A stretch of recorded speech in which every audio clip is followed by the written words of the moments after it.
Alright, so I got a story here from BindingTheComics.com. Angry Twitter mob attempts to cancel X-Men writer Chris Claremont over comments allegedly made at Chicago Comic and Entertainment Expo. Basically talking about Twitter account ComicsFX, or XF, my mistake.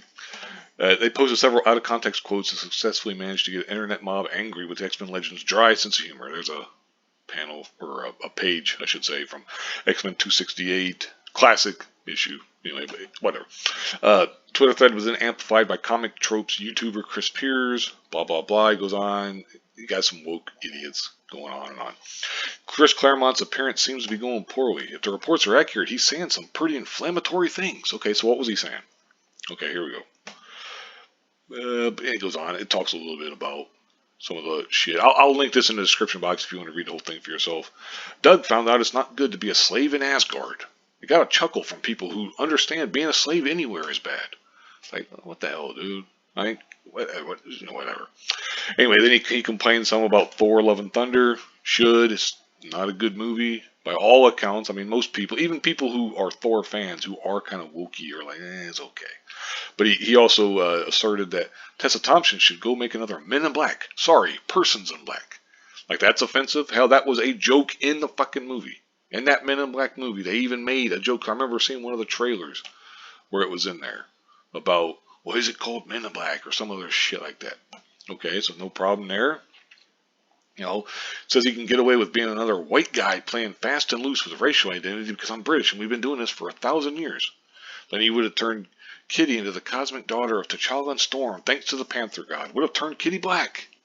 And they're like, oh my God. Obviously he's fucking joking if you know anything.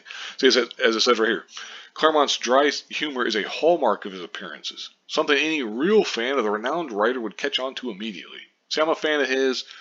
I know that. I'm sure many other people are. Obviously, he's one of the most legendary writers in comics history. But if you're a fan of his, you know that's his kind of humor, kind of dry, sardonic, British sense of humor and stuff. I appreciate it greatly. I like that. But anyway, it goes on. It talks about Comics by Perch, the YouTuber. He had a more level-headed take. And then it talks some about they seem to be led astray by a rabid identitarian. Piers had already attempted to lead an outrage mob against Dynamite Comics in the past because the publisher was allowing a variant cover to be made featuring Comicsgate YouTube personality Cecil Says. Then he goes on, and this is when it kind of goes more into like, Dynamite sure shot themselves in the foot this week. Alienated a lot of customers and talent, which is a bunch of bullshit. It's like, whatever, it ain't gonna fucking matter. Then they talk about John Malin and Piers got into like a back and forth. You can read that if you want. I'll go ahead and I'm probably gonna wrap this up here. I've already gone 3 minutes. But basically, then back to the Claremont stuff. They're innocuous jokes taken serious by an angry mob on Twitter. It's not surprising.